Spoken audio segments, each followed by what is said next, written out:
Today we're going to talk about the book of Hosea. Hosea is both in the Jewish and Christian scriptures. It falls in the canon known as the prophetic books. In the Christian scriptures, it's the first book in the section of prophets known as the minor prophets, or one of the 12, because there's 12 minor prophets.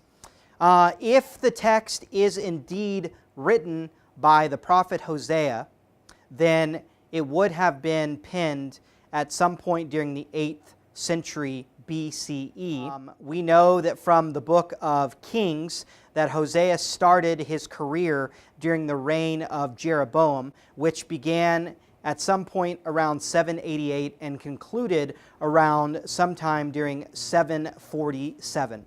So in the book, the prophecy entails that impending doom is coming against the northern kingdom of Israel, and that onslaught will occur at the hands of the Assyrians, which history tells us actually occurred around 722 BCE. And so the structure of the book can be divided into 3 sections. The first section, with chapter 1 and chapter 2, deals with the prophet Hosea being instructed by God to go and marry a promiscuous woman or a prostitute named Gomer. And so we learn about their marriage and their children.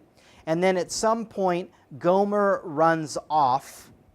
And we're introduced to the second section of the text, which is chapter 3, where Hosea either reconnects and recommits himself to Gomer, or he enters into a second marriage with a different promiscuous woman.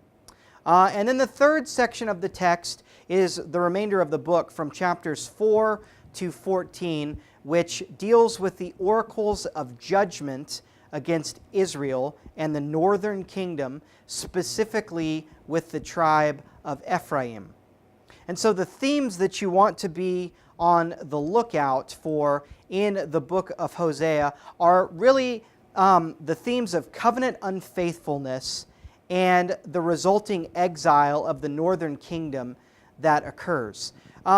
We learn through the marriage of 3 children born.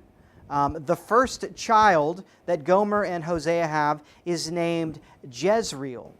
Jezreel in Hebrew means God sows, and God instructs Hosea to name his firstborn son Jezreel because of the bloodshed that the kings in the north have been responsible for. And so God is going to sow what the northern kings have reaped. There's this wickedness that has occurred through bloodshed, and so God is going to repay them for their actions. The second child born to Gomer and Hosea is Lo Ruhamah, which means no love or no pity.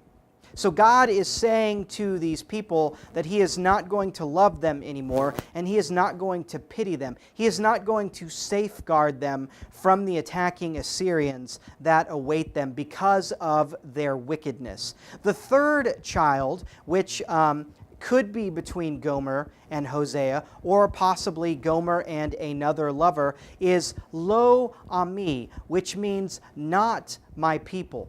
So God uses the name of this child prophetically to announce that they being the northern tribes, are no longer His people. He is no longer their God. They have chosen to go after other gods and other deities and other foreign practices, and so God is giving them over to those desires, which includes the onslaught which is coming against them from the Assyrians. But not to leave it in complete despair, even as God demonstrates His anger through the prophecies of Hosea, and Israel is going to indeed be ransacked by the Assyrians.